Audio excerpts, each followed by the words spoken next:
Welcome back to Our Community. We are just so privileged to have Commissioner Janet Ware-Creighton in with us today, really helping us understand what a commissioner does. Well, and and the difference between city and county and so forth. And important for us to know as we talk about and learn about our community.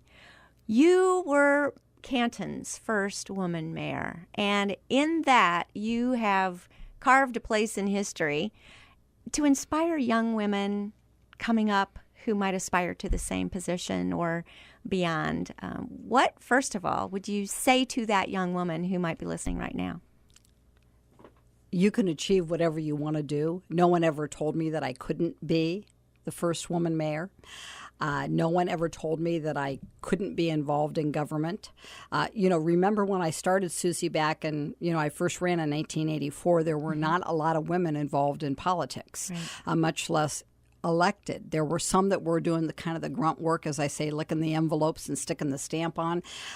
But I would tell the young woman to get involved. I actually say this and I mean this very genuinely. It doesn't matter if you're a Republican, a Democrat, or an independent. I want good people in government, but I think in order to understand it, you have to get involved in someone's campaign or help at a headquarters or, be involved, be a registered voter. And just engage in the political process because you will find out if you're cut out for this. Not everyone is cut out to be a public official, and not everyone should be a public official. And you better have some thick skin. Yes. What was your favorite part about it? My favorite part is mayor. Mm-hmm. Well, first of all, there is a ceremonial attitude when you are the mayor. I tell people now that I say, well, what do you do as a commissioner? I said, well, in some ways, I guess you could equate it to being the mayor of the county, the mayors of the county. But we don't. It is viewed differently. My favorite part, I think, is just working with the citizens of Canton. There were so many good things, so many in the neighborhoods. I really, really enjoyed my neighborhood work because the neighborhoods are the heart of the city, and they really took ownership in those neighborhoods, and I was always so proud to see the work that they would do. You have a knack and had a knack during your tenure there as being able to take something that was good going on and then give it, and maybe this is where the cheerleader comes back in, give it that extra kaboom that made it just over the top awesome. And I'm thinking, for one thing, of Light Up Downtown. It used to be a nice event. Right.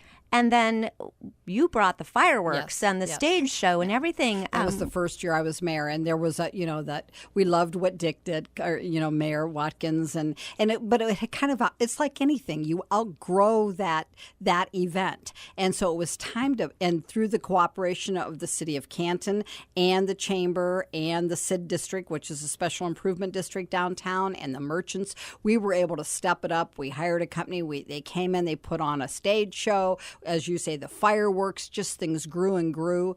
And also during that time, my last year as mayor is when First Friday started. Wow. In July of my last year as mayor. What a legacy. Yeah, and yet, my husband's, I did not start First Friday. It was started by Arts and Stark, Rob Hankins, credit where credit's due. But he needed partners, and the city stepped forward and was a partner. So all of these things take partnerships. It's not just a mayor or the city or the chamber. It is everyone working together in order to grow those events. So, there was just a lot of fun things that we did in the city, and I think that I thought we had started to turn the corner. I really saw a vibrance in downtown Canton.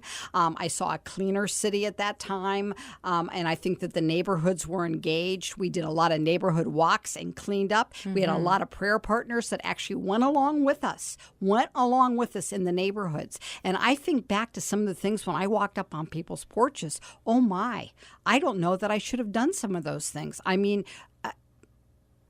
just don't know that I should have, but I did, and I don't regret anything that I did. Some people don't realize there are people who walk the perimeter of the city and pray over our city. They do. And you were involved with that? You were with Well, them, they or were, you- yes, they were. yes, the prayer partners came with us. When we would announce what neighborhood we were going in, they would they would come along with us, they would help, and they would have a prayer time, and they would talk to residents as we walked along house to house. Remember, you cannot bite off more than you can chew. Right. We could only take a couple streets, but the word started to get out. And they would call and say, "Oh, please come to, my neighborhood, wherever it might be in a section of the city." And we would carve out a little slice, and we would go house to house. We would either help them clean it up. We would pick up the junk along the way. We would have city vehicles there to tow things away. I mean, we tried to make an effort in really changing the face of the city. And succeeded.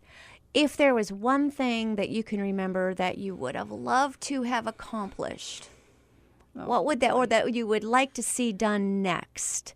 If I made you mayor again tomorrow, what would be the first thing you would do?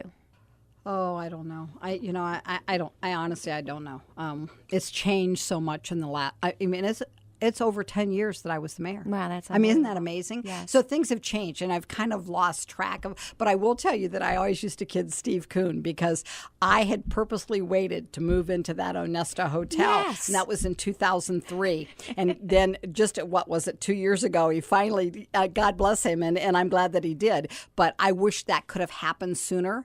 I wish Hercules, because that was on the table. But I understand that things take time, they take money. They take perseverance. They take a lot of things that are out of our control. So some of those things, maybe land a big company to come to Canton Yes. would be. Yeah. Well, you were just important. way ahead of your time. No. and now there's a TV sitcom taking place in where you wanted to live. That's pretty amazing. Okay, let's talk about your time in the White House. That first of all, when you were told that you were being appointed to that, talk about your reaction to that. Well, the day that I actually got the call to ask me was about a month after I had lost the election. And I thought they were playing a trick on me. I mean, it was a friend. It was a political operative. And so I was stunned, to say the least. And I didn't even think, I just was stunned. And so then when they actually made the ask on December 31st at 4:22 p.m., I know exactly because I looked at the clock, I was elated. I was humbled.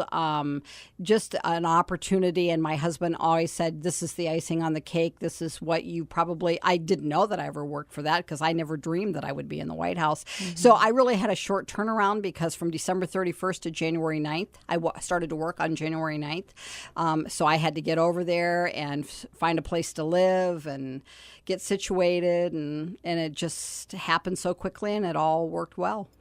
How do you transition from a mayor of a city to suddenly national government? Good question. Well, first of all, you have to realize, and I'm not saying this to be self-serving, but I was a big fish in a little pond here. True. I was a minnow in the ocean of the world in the White House. I was the decision maker as the mayor or the head ceremonial, whatever. I was and now I'm an employee. And you have to remember, before I got to the White House, I had been the auditor, I had been the recorder, the auditor, and the mayor. All of those are one-person directed offices. So now I go to the White House, who the boss is the president, and then the layers come down. And that is a transition when you are used to being the decision maker or the buck stopping here, so to speak. And also, I didn't know anybody. I mean, I knew a few people in the White House because of my work with President Bush prior to him getting there. But, I was alone. And my husband only stayed for a little bit, and then he came back home because I was at work all the time. So, I mean, it was a transition. But, when I think back of all the things that I got to do in 1 year, I got to do things that some of my colleagues who had been there for 8 years never got to experience. So whether it was the ride on Marine One with the president, literally with 4 people in the helicopter, to Air Force One, to going to Iraq, to going different places, to Guam, to Puerto Rico, representing the president, to a state dinner, to entertaining the Indian tribes of our. I mean, I could just talk forever about all the different things I got to do. Your impressions of him as a president and as a man. Well, I always tell everyone this. First of all, I will never apologize for loving George Bush. You know where I stand, and I don't mean to offend anybody, but here's what I say to people. If you did not know that he was the president, and you didn't know him by name, and you just met this man, you would absolutely fall in love with him. He is genuine, he is fair, he is honest, he stumbles, but he is a human being. He's a genuine man, and whether politics aside, I would judge him as being a very charismatic and very caring and very kind individual. So, I mean, you'll never hear me say anything bad about him. And I know that there's people that hate him, and I'm sorry that they do, but I will never apologize for loving him. Would you ever consider doing running for a national position? That's easy answer. Would you ever consider running for anything again? I don't know. You like being commissioner? I do. Yeah, I do. I love the county. I've always said I'm a student of county government. It was a transition for me, Susie, going from county to being the mayor. Mm-hmm. Because it was a different form of government. And my colleague, Tom Burnaby, when he was a councilman and the law director in the city, then came over to be a county commissioner. That was a transition for him. That's right. Because you kind of get schooled in the level of government that you administer. And I just have always enjoyed and understood county government more than any other type of government. Well, you talk about a servant's heart. You've served in the city, you've served in the county, you've served in our nation's capital. Janet Ware-Creighton, thank you so much for all you bring to our community. Thank you for the opportunity, and I appreciate everything that everyone has done for me. Thank you.